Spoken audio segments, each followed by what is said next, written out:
ஆங்காரம் உள்ளடக்கி ஐம்புலனை சுட்டறுத்து தூங்காமல் தூங்கி சுகம் பெறுவதற்காலம் ஒரு தரித்த நாடியில் ஒடுங்குகின்ற வாயுவை கருத்தினால் இருத்தியே கபாலம் ஏற்ற வள்ளியேல் விடுத்தரும் பாலராவர் மேனியும் சிவந்திடும் அருள் தரும் நாதர் பாதம் அம்மை பாதம் உண்மையே. மேட்ரை புடிச்சு மேல ஏத்திட்டேன்னா கடவுளா மாறிடுவேன்னு எழுதுறாரு.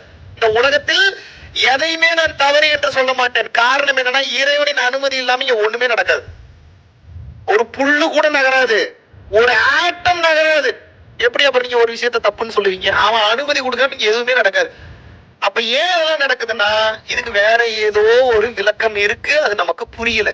அது எப்ப புரியும்? அந்த அளவுக்கு தகுதியை வளர்த்துக்கிட்டீங்கன்னா புரியும், அது வரைக்கும் புரியாது.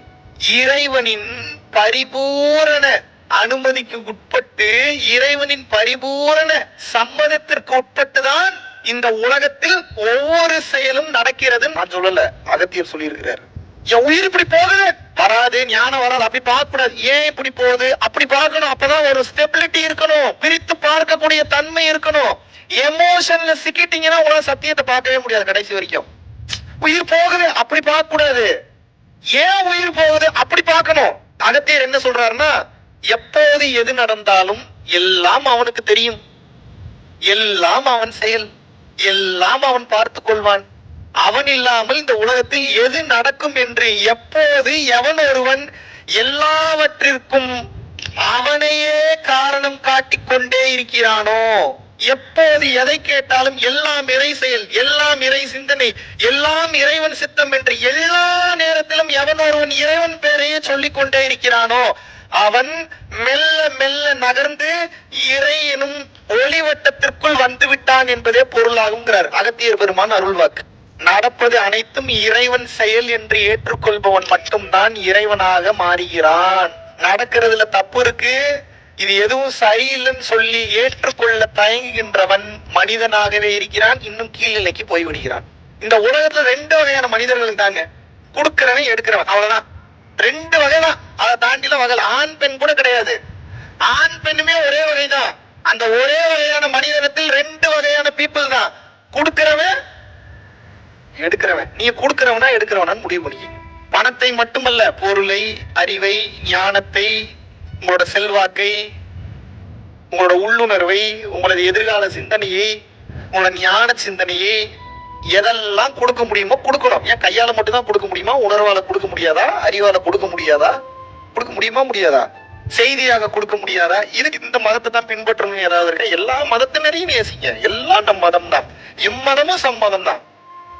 இயேசுநாதரை நேசிங்க, புத்தரை நேசிங்க, நபிகள் நாயகம் அவர்களை நேசிங்க, அல்லாஹ்வை நேசிங்க, இஸ்லாத்துல இருக்கிற அனைவரையும் நேசிங்க, கிறிஸ்டியானிட்டியில் இருக்கக்கூடிய அனைவரையும் நேசிங்க, இந்து மதத்தில் இருக்கக்கூடிய அனைவரையும் நேசிங்க. மனிதர்களை மட்டும் நேசிக்காதீங்க, எல்லா உயிர்களையும் நேசியுங்கள். பிறப்பொக்கும் எல்லா உயிர்க்கும் அப்படின்னா என்ன? பிறப்பொக்கும் எல்லா உயிர்க்கும் அப்படின்னா இந்த உலகத்தில் வாழ்ந்து கொண்டிருக்கின்ற 84 லட்சம் யோனி பேதங்கள் அப்படின்னா 84 லட்சம் உயிரினங்களையும் தன் உயிர் போல கருதி எவன் வாழ்றானோ அவன் தான் பிறப்புக்கும் எல்லா உயிர்க்கும் என்பதை ஏற்றுக்கொண்டவன் அர்த்தம். நீங்கள் இந்த பூமியில் வாழ்வதற்கு எப்படி உங்களுக்கு உரிமை உள்ளதோ அதுபோல இந்த உலகத்தில் வாழக்கூடிய ஒரு குரங்கு, ஒரு குயிலு, ஒரு மயிலு, ஒரு கழுதை, ஒரு கரடி, ஒரு சிங்கம், ஒரு புலி, ஒரு ஓனா, ஒரு நரி, அத்தனை உயிர்களுக்கும் சம உரிமை உண்டு. இறைவன் எல்லாத்துக்காக தான் இந்த பூமியை படைச்சிருக்கிறாரா, இல்ல மனுஷனுக்காக மட்டும் படைச்சிருக்கிறாரா? How dare you kill some animals? எப்படிங்க கொள்றீங்க நம்ம உயிரை? நான் கேட்கல, இறைவன் கேட்கிறாரு. மேல இருந்து இறங்கக்கூடிய தகவலை அப்படியே பாஸ் பண்ற, இதுக்கு எனக்கு சம்பந்தம் இல்லை. எப்ப இந்த உயிர்களுக்கு வலிக்கும் அந்த 6ஆம் அறிவு வருதோ அப்பதான் 7ஆம் அறிவு வேலை செய்யும். 7ஆம் அறிவு என்ன? இறை அறிவு. அப்ப அந்த இறை அறிவு வேலை செய்யும் போது எனக்கு மேல பேச ஆரம்பிச்சிருவீங்க. இதுக்கு நீ மெடிடேஷன் பண்ணக்கூடாது, மற்ற விஷயம் பண்ணாலும் வராது. இதெல்லாம் எப்ப வரும்னா அந்த உயிருக்கும் அப்படித்தான வலிக்கும் நினைச்சீங்கன்னாதான் வரும், இல்லைன்னா வராது. இவ்வளவுதான் ஞானம். எது ஞானம்? இன்னொரு உயிருக்கும் வலிக்கும், அதுக்கும் பசிக்கும், அதுக்கும் தேவைப்படும், அவ்வளவுதான் ஞானம். ஞானம்னா என்னன்னா இந்த மொத்த பிரபஞ்சத்திலே எது உண்மைன்னு தெரிஞ்சுக்கிறதுக்கு பேரு ஞானம்.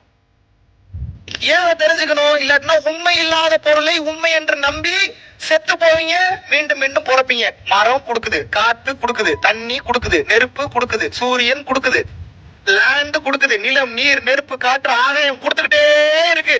எது உங்ககிட்ட இருந்து எடுக்குது? கங்காணி என்று கள்ளம் பல செய்வார், கங்காணி இல்லா இடமில்லை காணுங்கள், கங்காணியாக கலந்தெங்கும் நின்றானே கங்காணி கண்டார் களவொழிந்தார். திருமந்திரத்துல சொல்றாரு. இறைவன் பார்த்துக்கிட்டே இருக்கானா? இறைவன் பார்த்துக்கிறான்றதை உணர்ந்துட்டீங்கன்னா திருட்டை விட்டு விடுவீர்கள். எத்தனை பேர் விட்டுட்டீங்க திருட்ட? திருடுறதுன்னா என்ன? இன்னொருத்தங்கிட்ட திருடுறது மட்டும் இல்ல, இன்னொருத்தர் வரக்கூடிய ஆப்பர்ச்சுனிட்டியை தட்டி பறிக்கிறது திருடுறதுதான். நீங்க எப்படி இருக்கணும் அப்படின்னா, நமக்கு வலிக்கிற மாதிரியே எல்லாத்துக்கும் வலிக்கும்.